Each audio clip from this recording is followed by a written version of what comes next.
Angkatan Udara Soviet dari Aero L-29 Delfin dan L-39 Albatros yang dikembangkan oleh Ceko. Sebelum lanjut, jangan lupa klik subscribe dan aktifkan tanda lonceng agar selalu update seputar militer.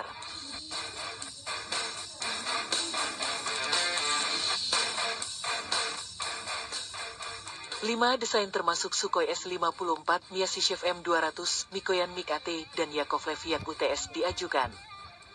Namun, pada saat disintegrasi akhir Uni Soviet pada tahun 1991, hanya desain Mikoyan dan Yakovlev yang masih dipertimbangkan.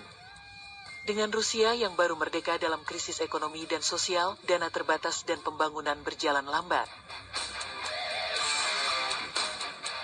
Faktanya, sementara Biro Desain Yakovlev kurang lebih telah menyelesaikan desain dasar Yak-130 pada tahun 1993, situasi pendanaan memaksa perusahaan untuk mencari investasi luar meskipun Angkatan Udara Rusia memilih jetnya untuk pengembangan lanjutan.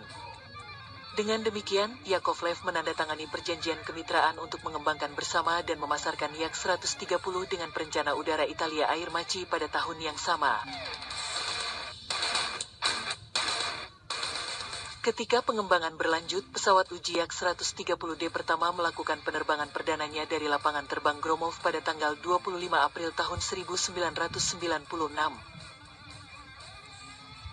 Kemitraan antara keduanya akhirnya memburuk dan pada tahun 2000, Rusia dan Italia berpisah.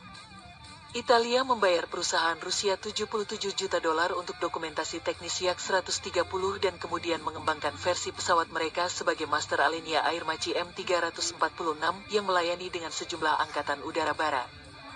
Versi Italia dari pesawat itu mungkin bahkan akan terus bertugas di Angkatan Udara Amerika Serikat jika terpilih sebagai pemenang kompetisi pelatih TX.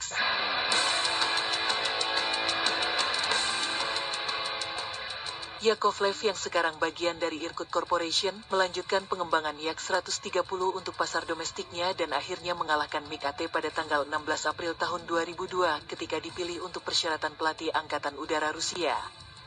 Produksi dipindahkan ke Irkutsk pada tahun 2006 sementara pengujian penerbangan selesai pada tahun 2009. Jet secara resmi memasuki layanan dengan Angkatan Udara Rusia pada tahun 2010 dan telah diekspor sejak 2011 ke berbagai negara klien Rusia.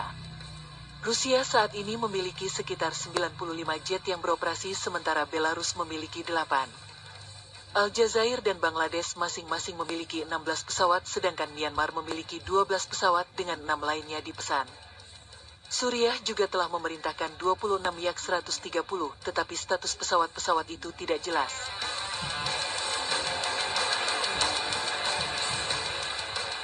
Versi Rusia dari Yak-130 belum cukup baik di pasar internasional, tetapi sepupu Italianya M346 cukup baik telah diadopsi oleh Italia, Israel, Singapura, Polandia, dan Turkmenistan. Namun, Leonardo sang produsen pesawat M346 dapat memenangkan kontrak untuk program TX Amerika. Dengan dukungan Angkatan Udara Amerika Serikat, pintu akan terbuka untuk penjualan di seluruh dunia. Dengan demikian, desain dasar Yak-130 merupakan pemain yang baik yang kemungkinan akan menangkap lebih banyak penjualan di kedua varian yang berbeda. Dalam hal kinerja aerodinamis yang mentah, Yak-130 tidak seserius turunan Italia yang sebagian besar dimiliki oleh mesin superior jet Eropa Honeywell F-124GA200, berbobot lebih ringan dan aerodinamika yang agak licin. Namun, Yak-130 memang menawarkan kinerja keseluruhan yang sangat baik yang memungkinkannya mereplikasi kinerja pesawat tempur generasi keempat dan kelima.